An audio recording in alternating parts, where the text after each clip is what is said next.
We've been in a lot of situations like this early on. So, like just Coach B said, just keep going. String together some stops, and we look up, we right back at it. Just keep going, keep being aggressive. And we was in the one press, and we just kept being aggressive, forced a couple turnovers, and then came back. You guys obviously led the CA in three-point defense. They were hitting a lot of threes early. Yeah. What was kind of your evaluation of this? What was allowing them to get some of those shots and kind of pull away to that big lead at that point? Yeah, we wasn't expecting that to hit them many shots. They did a hell of a job from the three-point line early. They extended the lead, and we just try to take that away. Just lock in, know the shooters, and try to take it away as much as we can. Did you have a sense that the defense was going to kind of dig in as the game went on, and obviously you guys, late in the second half were forcing a bunch of turnovers, and you guys clawed back. So did you guys kind of have faith that hey, we're going to go dig in and kind of claw back? Oh yes, sir. Like I said earlier, we've been in these situations a couple times early, so we know what we built on. We just keep being us. Keep being dogs and being aggressive. What's kind of going through your head seeing just tied there, late, and give you guys a chance overtime? Like, what's kind of going through your head? He had to put back. He put it in. I was just like, okay, just try to get this start. Don't let him score right here. And then we're going to overtime, and then we're going to have to pull away. And then Battles go ahead three. You had an out three to kind of ask a question there. Like, after that three, a lot of you guys feel confident that hey, this is our game. I mean, I feel like we was confident the whole time. The confidence came from when we just started pulling back early. So we just know that's what we do. Like I said, we've been here before. So ain't nobody, get nervous or think otherwise. Our coaching staff and our players, we build confidence in each other. So I trust these guys in any situation. So going into these situations, I'm never worried, or we are never worried. We just be us. Where do you feel you guys are now as a group, kind of as far as getting back in a group, coming off the long break you guys had? Obviously, didn't have a result you wanted against Hofstra, but now, Easter and being William Mary, you feel like you guys are settling into a good group now that you're back in a good schedule? Yes, sir. Yeah, we had a little COVID situation going on, and it was tough coming out against Hofstra. But yeah, we string together these wins, getting back in our groove, and we just can't dig ourselves a hole like that from the beginning. And if we don't do that, I think we'll come out with a win again. What do you maybe learn from Giannis as far as avoiding digging yourself in a hole? How do you kind of maybe learn from this before? We just can't do that again. We got to come back and be aggressive. We got to punch first.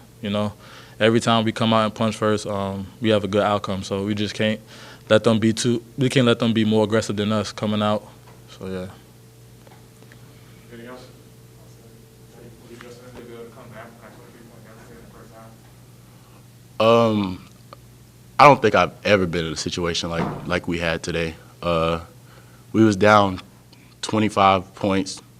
My goal is just to keep everybody playing hard and just not let everybody give up. And I was telling everybody, we're not out the game. So just keep playing hard. Did you kind of expect that? Obviously, you guys have played strong defense all year. Did you expect that defense was going to be sort of that thing that would help you guys pull it out? And obviously, we saw them play in the second half. Those turnovers really got to them, and allowed you guys to be able to come back to where you did. I did believe in our defense. I trusted that we was going to do the right things to get the win. You had a couple putbacks there late, and they had obviously the time putback in regulation. What was your mentality? Just whatever I have to do to get this basket in, I have to do take me through those putbacks you had. Three late in regulation. They were all big. Every time I look over to the sideline, Coach X would tell me to crash. He always just gets on us about crashing, getting the offensive boards. So every time I look over, he'll tell me to crash. So my whole mentality was to just crash and just try to get the easy ones. What was the talk in the huddle heading into overtime? Do you guys feel like after you're one of the ties that you guys had the best shot in overtime? What was kind of feeling heading into that extra period? Coach said it was 0-0, and let's just take over. Battles three was kind of going through your head. The go-ahead three, you guys kind of held the lead from there. What was kind of going through your head when you hit that three? We got this. Let's close it out and win. How do you guys kind of build from this? Some of the girls asking Chuck, you guys didn't have a result you wanted coming out of the break against Hofstra, but now winning against Northeastern, winning today. Do you feel like this is something you can kind of build off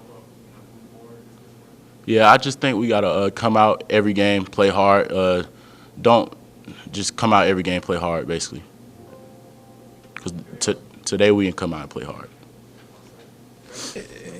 First and foremost, heck of a game.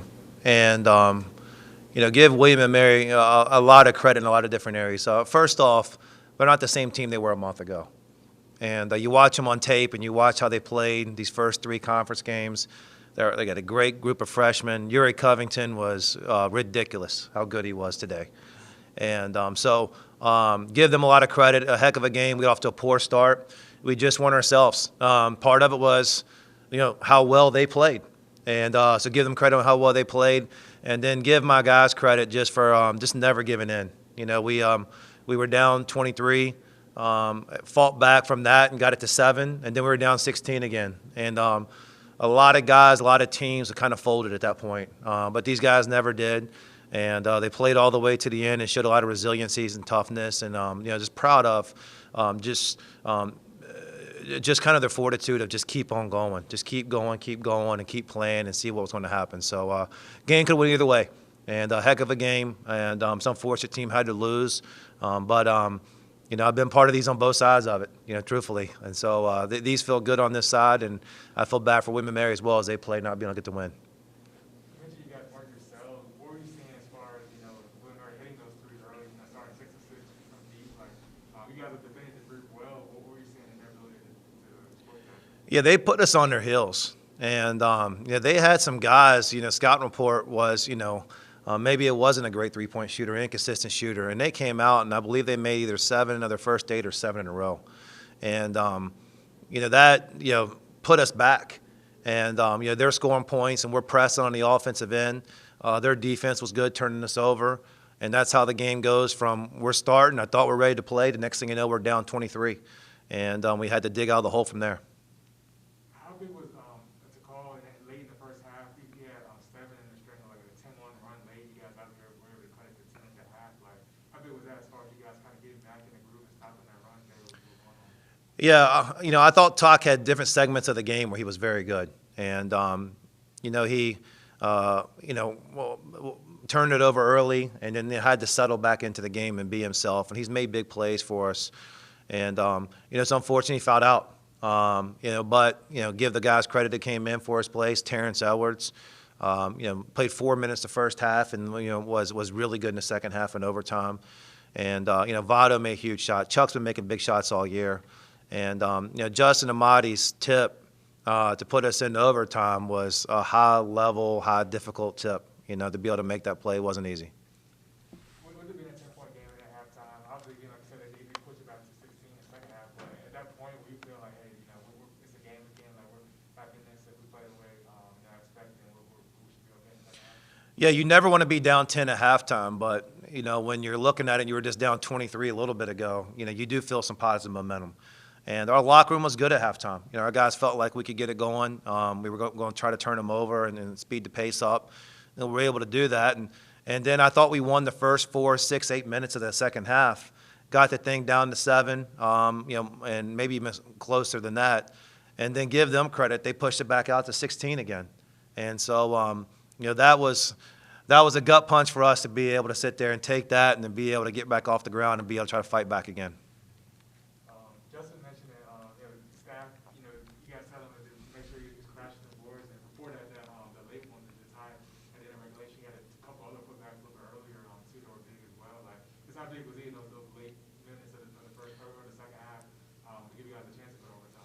Yeah, I mean, the energy that he can play with and his level of athleticism is unbelievable. He played 41 minutes. He was the top of our press. He was trapping ball screens, going to the offensive glass. And to be able to do that in that level of game, that's really, really difficult. But he's just that type of athlete. We're down our leading rebounder right now. He's not with us. And we're down another dynamic guard as well. So we're a limited roster right now. And when we're limited, those other guys, they can't really have subs. They can't really go to the bench. And I'm glad the game didn't go to double overtime. We had 2 guys fouled out, and we didn't have much left. So we had to, fortunately, get that thing done in the first overtime. And then Phil Votto and Charles threes, in overtime, helped you guys really sort of put it away, just pull Yeah, Chuck and Votto made big threes and big shots for us, all year, and I was surprised Chuck missed the ones in regulation. Truthfully, he just doesn't miss in those situations. But I grabbed him in between regulation and overtime. I told him to keep shooting, and Votto, made a big shot for us against Florida Atlantic to help win that game. He's done it multiple times through his career. He was with me last year. He's one of the few guys we got out there that was able to play with us last year. And, he knows what we lean on him for. And he's got to make big plays, big decisions. There's also a big and one, too, that he got as well. So a lot of big plays out there, a lot of things that, just kind of help get us over the top by a lot of different guys.